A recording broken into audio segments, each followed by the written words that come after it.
This is the second video in the sequence topic, and in this video and the videos to follow we will go through different examples of different types of sequences.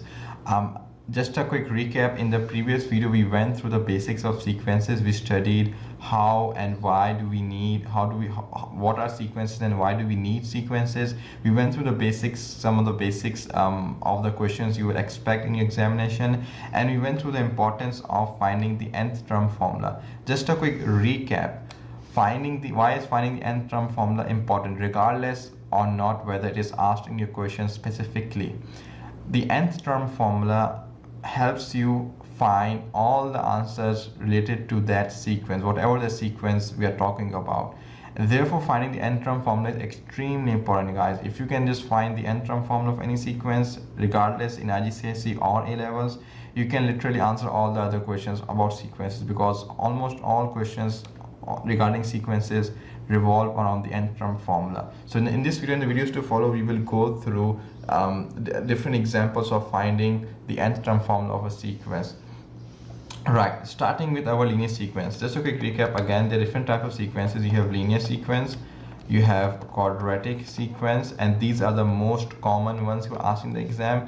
You have cubic sequence. Now, cubic sequences are extremely rare in examination. Very rarely you will get them, but nonetheless you do have to practice for them. And you have quadratic sequence and so on and so forth, which you don't really need to know in your IGCSE mathematics. So let's start with the linear sequence. Let's get some basics correct.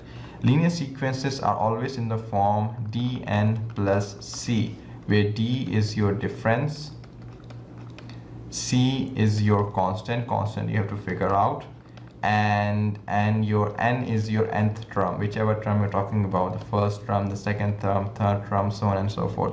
Just a quick disclaimer: the method which I use to find the the nth term formula for all the sequences is slightly different from what you're usually taught in your school. Not because the method you use in your school is wrong per se, but just that this method, which is less common, is much more easier in the sense that you need to keep less things in mind. The process is very straightforward and therefore it is easier to solve. The drawback, however, for this method is that it's slightly lengthier, and you do need to be slightly good at algebra, which hopefully you should be in mathematics. In mathematics, especially in IGCSE and A levels, so nonetheless, this method is slightly lengthier, but it is simpler, so it is much easier for you guys to keep in mind in your examination, and therefore easier to apply.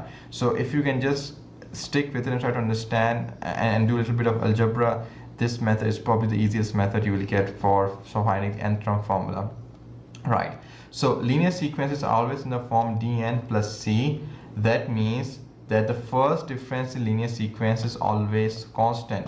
For quadratic sequence, the second difference is constant. For cubic sequence, the third difference, and so on and so forth. For linear sequences, when you subtract the second term with the first one, and third and with the second one, basically each terms with each other, consecutive terms with each others, you get a constant number. In this case, if I subtract 42 by 15, I should get 27. If I use my calculator again, I should get 27 and 27 again. In this scenario, the common difference is 27. So our expression would be 77 n plus c is equal to your nth term, whatever that nth term formula is. Now, from this point, we just need to use a little bit of algebra and a little bit of common sense. We know that the first term in the sequence is 15. Therefore, if I were to write an expression 27 where n will be 1, why? Because we are finding the first term, plus c is equal to 15. Why? Because the first term is 15. So if we can set up an equation for the first term. We have one variable, and therefore we can solve for that. C is equal to 15 minus 27. C is equal to 15 minus 27. If I use my calculator, I should get the answer minus 12. So therefore the nth term formula would be 27 and minus 12.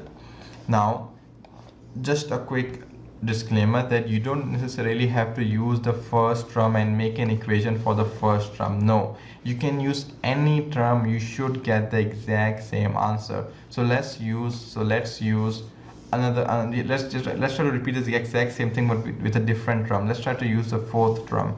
So let's set up an equation for the fourth term. Plus the n will be 4 because we are talking about the fourth term, plus c is equal to 96 because the fourth term is 96. C is equal to 96 minus 27 into 4. 27 into 4, 27 multiplied by 4 is 108. If I shift 108 to the right hand side, it should be negative 108. C is equal to 96 minus 108, which gives us minus 12. So therefore 27 and minus 12. Again, you can see the answer exactly the same. What that means is you can use the first term, second term, third term to equate your to solve your equation. You should get the exact same answer. Let's do let's do another example. Let's say we have an expression. Let's say we have an expression 3, 15. Let's try to do a simpler one so that you guys get the process easily.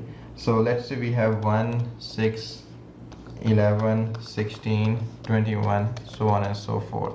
Again, always in the form dn plus c. In this case, the common difference is 5 if my calculator is correct, which it is.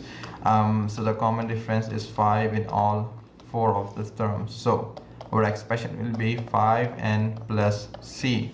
Now again, I have to make an equation for any term I want to find the value of c. I'll do with the first term and the third term just to show you guys that you will get the exact same answer. When the examination, you just need to make an equation with just any of the term that is available. So for the first term, we will have 5. Instead of n, you will have 1 because we are trying to find the value for the first term, plus c is equal to 1 because the first term is 1. Therefore, c is equal to 1 minus 5.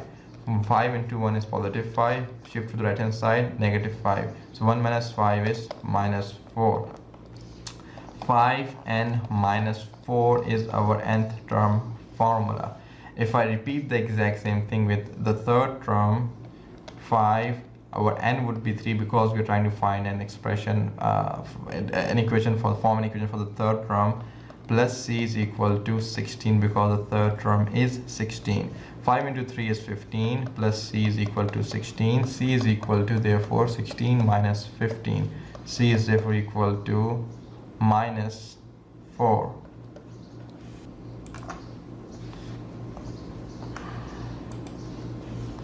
C is equal to minus 1. Something's not right. Wait a second. This should be okay. Here's a mistake. Silly mistake. This should have been 4 because we're trying to find the fourth term, first, second, third, and fourth. My apologies. So this would be 24 instead of 15. So 16 minus 24. Again, same mistake. What's going on? 5 into 4 is 20. So this would be 20 over here. So 16 minus 20 is minus 4. So therefore C is equal to minus 4. The nth term would be 5n minus 4. And that is the same answer as we got previously. My apologies, I don't really use scripts to make these videos, so sometimes I do make silly mistakes, so I'm sorry for that. So this is a simple straightforward method of finding linear sequence, which I assume is not difficult for most of you guys because linear sequences are very straightforward. In the next video, we'll try to solve a few examples of quadratic sequences.